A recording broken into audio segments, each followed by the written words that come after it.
In this tabletop review, I'm going to be unboxing the Bravo Company BCM Gunfighter Compensator Mod 0 for the 5.56. I'm also going to be installing this. There's two models that Bravo Company has. They have a Mod 0 and a Mod 1. The Mod 0, this one, is the same size as an A2 flash hider. So what that means is the length is going to be the same as the standard A2 flash hider, and it will also accommodate slip-on sound suppressors that are compatible with the A2 flash hider. The Mod 2 or the Mod 1 is the same design as this, but it's longer and it's also pre-drilled so it can be pinned to a 14.5-inch barrel to make it 16 inches. And the Mod 1 does come with a steel pin if that's the route you're going to go, if you're going to pin and weld it to make a 14.5-inch barrel 16 inches. So those are the two. Functionality is the same between the two of them. This Mod 0 that we're talking about here is going to replace an A2 flash hider that I have on an upper receiver. Let's see, what else can I say? This brake compensator has tune slots, and it has an interior cone which provides a maximum recoil mitigation, compensation of muzzle rise, and flash reduction.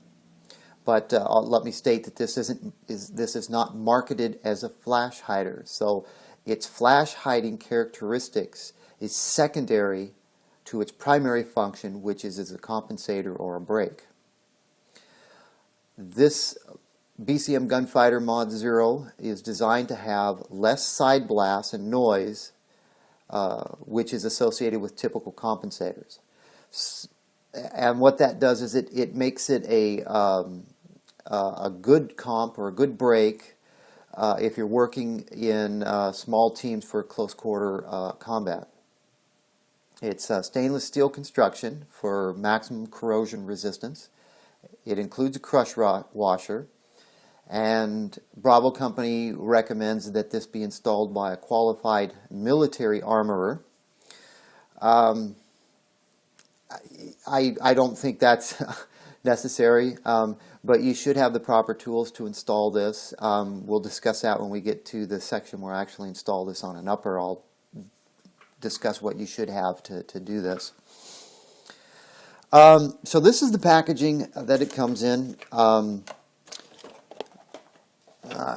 Pretty much everything on the back of this packaging is the information I already read off to you.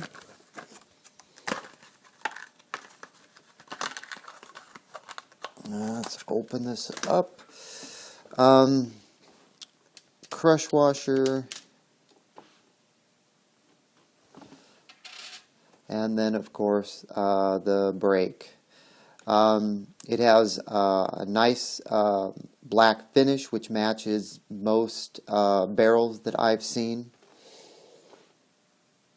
We've got the BCM logo right there.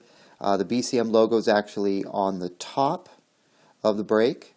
And with compensators and brakes, there is a specific way that you need to time these, and that's hence why they come with a crush washer.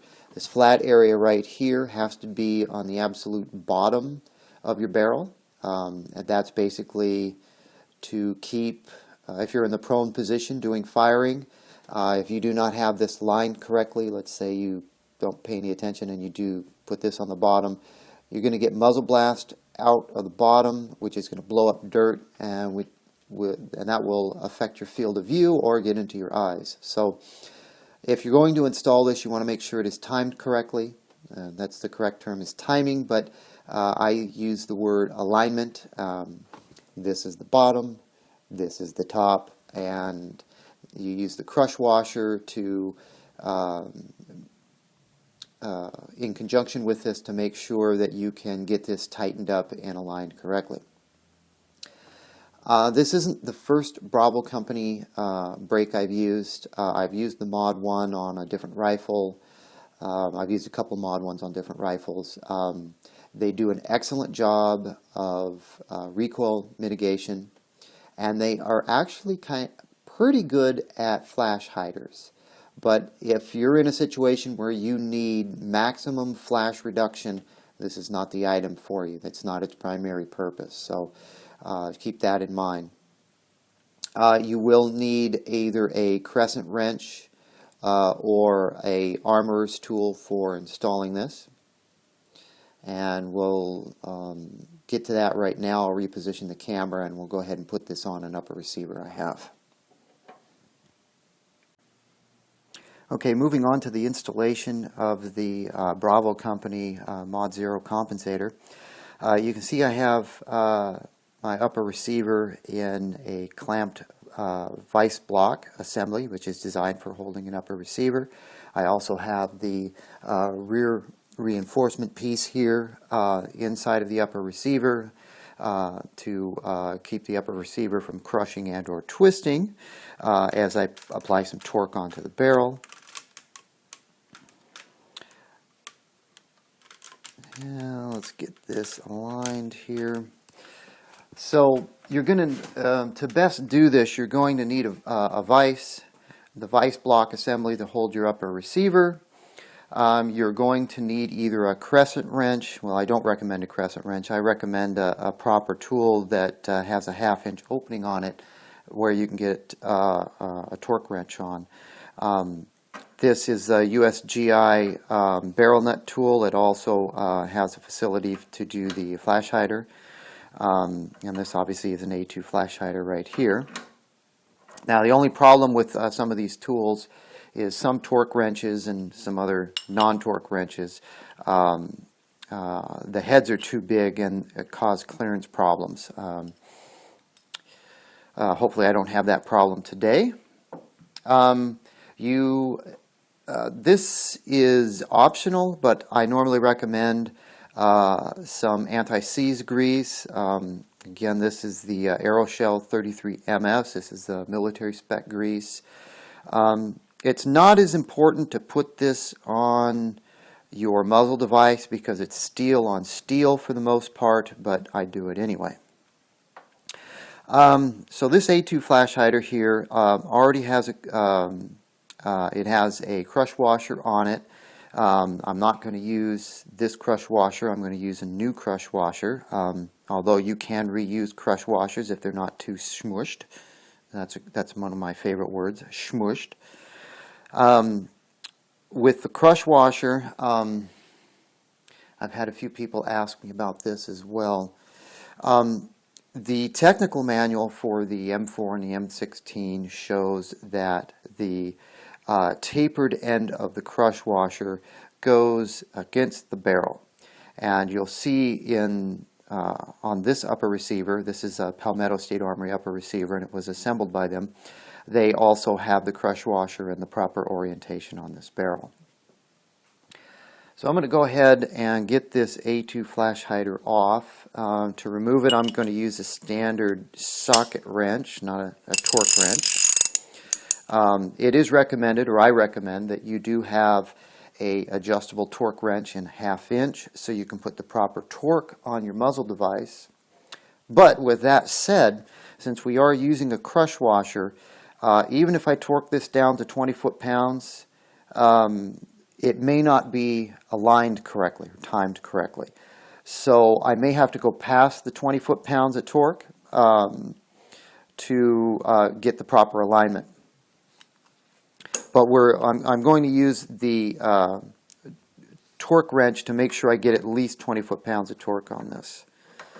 And let's see, clearance issues again.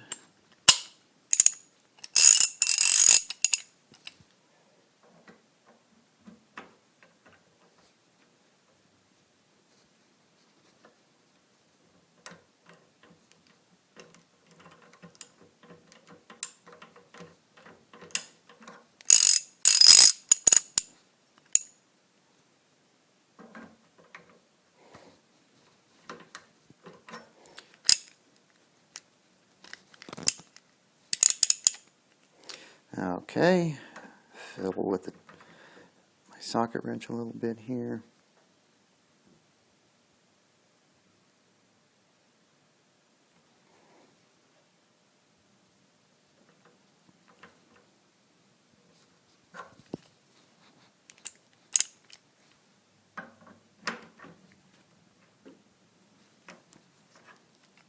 Okay. Did not feel that I did not. It didn't feel like it was on very tight, so we're just going to remove this and remove the crush washer. It looks like Palmetto State Army, when they assembled this, they put some oil on the threads, which is good. I'm going to take it a step further and actually put some anti-seize grease on it. Overkill for the most part, but I'd do it anyway.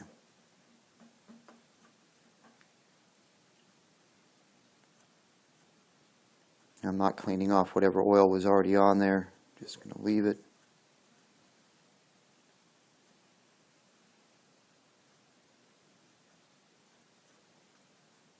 Alright, that should be sufficient. Again, the Aeroshell 33 MS grease, you can get that from the Umbrella Corporation, and that's a company that manufactures AR parts. Or Palmetto State Armory was selling the 33 MS. Normally it comes in a gigantic tube, but Umbrella Corporation sells these little containers which will last you quite a long time.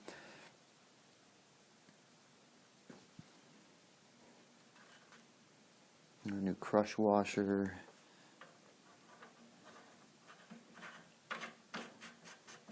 Since I'm working on the front here, I have to remember to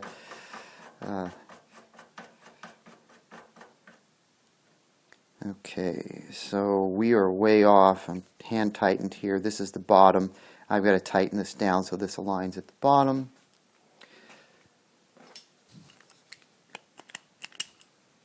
And we'll start with 20 foot-pounds of torque. If I can get this to work with this gigantic tool here.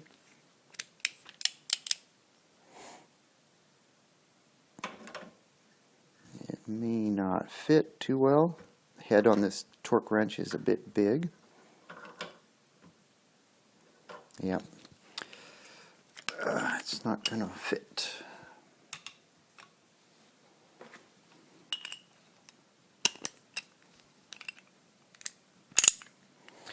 I'm going to have to go back to a standard socket.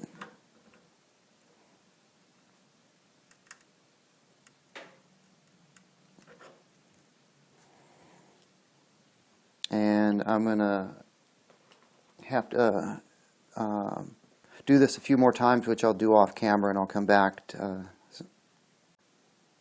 okay, basically I just adjust this until the BCM logo is on the top. And then the easiest thing to do is kneel down in front of your barrel, and the solid flat area should be aligned with the bottom of your barrel.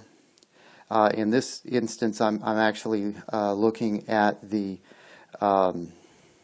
bayonet lug down here as a reference point to make sure that this is properly parallel.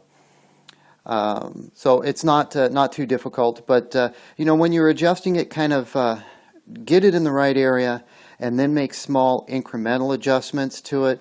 Like I got it just about right, and it needed a little bit more, so I went back, turned it a little bit more, checked it again, turned it a little bit more, and I did that a few times until I got it absolutely perfect.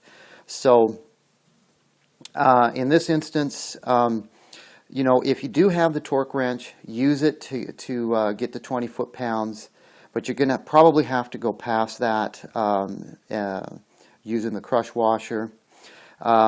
Not necessarily a big deal if you don't have a torque wrench.